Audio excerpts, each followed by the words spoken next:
How's it going, everybody? Kasami from Showzone here, and today's topic of interest is the Takashi series card.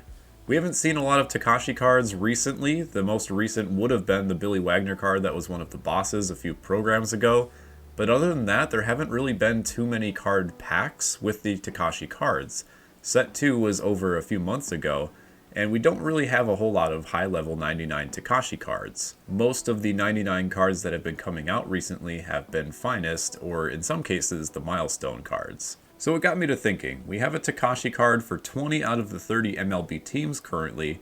Will we see one for each team by year's end? There are a few exceptions, however. We do have a Takashi card for multiple teams in some cases. You have the Yankees, the Cardinals, and the Athletics that each have 2 Takashi cards. The Yankees and the Cardinals make a bit of sense to me based on their rich history, but the Athletics, you had the Raleigh Fingers boss back in May, and you also have the Ricky Henderson that was the first pack that came out. And again, you have some Takashi cards that just kind of dropped individually, such as the Johnny Damon for the mini seasons reward back in September. There does happen to be some criteria for picking a Takashi card. First and foremost, all of the players that you see for the teams that they're listed on are legends of that franchise. They're not current players. Second, I would probably say that majority of their career was spent with that team, or it's one of the teams that they're most known for playing for. There are a few exceptions, like Randy Johnson playing for the Diamondbacks. You could also say that he had quite the career with the Mariners, for example. But by and large, the Takashi series kind of acts as a Legends of the franchise, so to speak, because a lot of the players that were there are former players that happen to be an integral part of that franchise for a few years at a time. And because of this, for the 10 teams that still don't have a Takashi card, it can be really difficult to try and see which cards there might be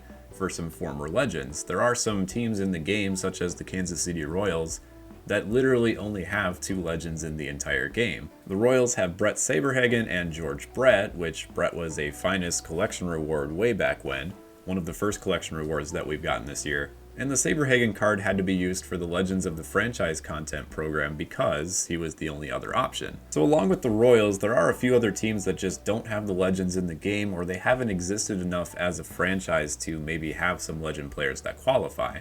Some other examples would be the Tampa Bay Rays and the Detroit Tigers. The Tigers have a few more options to pick from, such as Al Kaline, Hal Newhouser, and Alan Trammell, but they each have a 98 or 99 card currently in the game.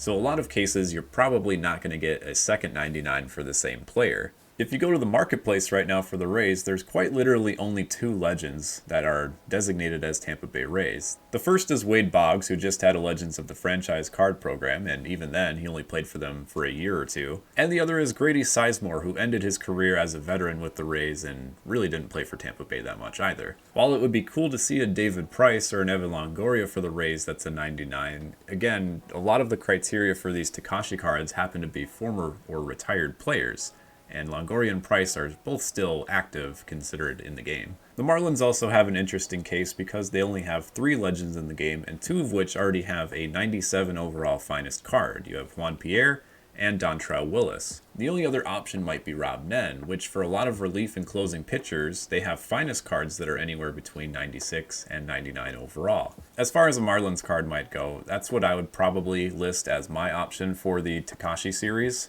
Since Dontrelle Willis already has 290 overall diamonds, and Juan Pierre, you pretty much already maxed out his contact and speed attributes, which is what he's most well known for. Also interesting, in the AL Central, you literally only have 1 Takashi card out at the moment, which is Bob Feller for the Guardians. The other 4 teams in the AL Central division do not have a Takashi card. I've already gone over the Royals and the Tigers, and again, it's kind of difficult to find some options that might be suitable for them. Another tough one would be the White Sox. You have potentially another Frank Thomas card that you could come out with, since his 99 came out in April with the collection rewards, but a lot of the other legends for the White Sox already have 99 overall cards, such as Ray Durham, Luis Aparicio. Minnie Minoso had a program that has a 99 overall. About the only card that has a high level diamond but not close to 99 would be Paul Konerko.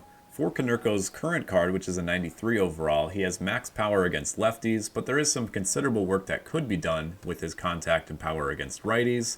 A little bit more fielding and speed could also be boosted. But again, this is about the only White Sox card that I could really see getting a 99 that already isn't a 99 currently. Moving on to the last AL Central team, you do have plenty of options for the Twins based on some of the current cards in the game. The one on everybody's mind would be a 99 overall Joe Mauer. You did have 2 Joe Mauers released early in the year, an 88 overall Joe Mauer, and then if you collected all of the cover athletes, you got a 96 Joe Mauer. This would be very well viewed by the community, and I know they could juice and boost Joe Mauer way more than that card was, which would be much to the delight of the community. So that would be my pick for the Twins. The other 2 options would be some pitchers. You have Walter Johnson, who didn't technically pitch for the Twins, but has a low 90s diamond currently. Or you have Joe Nathan, who currently has an 85 overall diamond, which was the All-Star Collection reward early on in the season.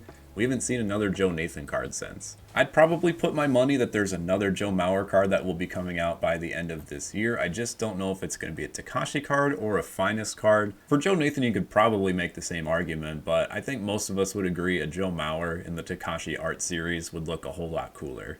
Moving on to the Seattle Mariners, you do have a few other Mariners cards that have high-level diamonds, such as Randy Johnson having his signature series. The Edgar Martinez card just got released. You do have a Jay Buhner card that also has a 95 overall signature series card. I doubt they'd give him a 99 after that. So the obvious choice for the Takashi series would be Ken Griffey Jr. We do have a 99 overall second half Ken Griffey Jr.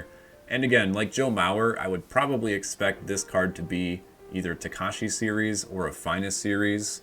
If this is the best 99 overall Ken Griffey Jr. that we're getting this year, I would be highly disappointed. Next up, we have a couple teams that also just have maybe an option or 2 for the players that they could potentially use. At the time of this recording, we don't know the postseason bosses for the new program dropping on Friday. My guess is there's going to be a high-level Paul Molitor card that would be dropped for the Brewers. For the Rockies, a lot of their legends, such as Todd Helton and Larry Walker, already have 99 overall cards. That would leave Dante Bichette as the obvious choice. We do already have a postseason Dante Bichette card, so even for the postseason program where it would make more sense, if you're going to give him a higher level card, Takashi would be the way to go. Now last up you have the Los Angeles Angels, and this is where it gets really curious because you do have a lot of Angels legends in the game such as Garrett Anderson, Tim Salmon. We just had a Jared Weaver card come out, for example. This might be the one point in the Takashi series though where we see them break the mold and add a current player. We haven't seen a Takashi series Shohei Ohtani like we've seen on the cover.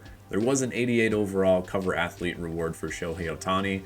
Imagine a 99 overall finest or God Squad Shohei Ohtani card that you have to receive at the end of the year because he's just too good. We did have the All-Star Game Shohei Ohtani that's a 97, and of course he's having a great season, MVP level perhaps. I think if you do end up getting a Takashi card for every single team, that Shohei Ohtani would be the collection reward. And this is one that everybody would strive for. This would be the greatest collection reward in the history of the game. Somebody who is just absolutely dominant, with 125 power across the board as a hitter, a dominant pitcher that you can also use on the mound. The best thing I could envision them doing at San Diego Studio is dropping this card as the finale for their content, and you just having an unbelievable Takashi series Shohei Ohtani to celebrate this entire year of MLB 22, but also to celebrate Shohei Ohtani being the cover athlete and just having the abilities that he has. So that's where it gets a little bit difficult. You have 30 teams, and as much as I think they'd love to have one for every team, there are a few teams where that might be impossible.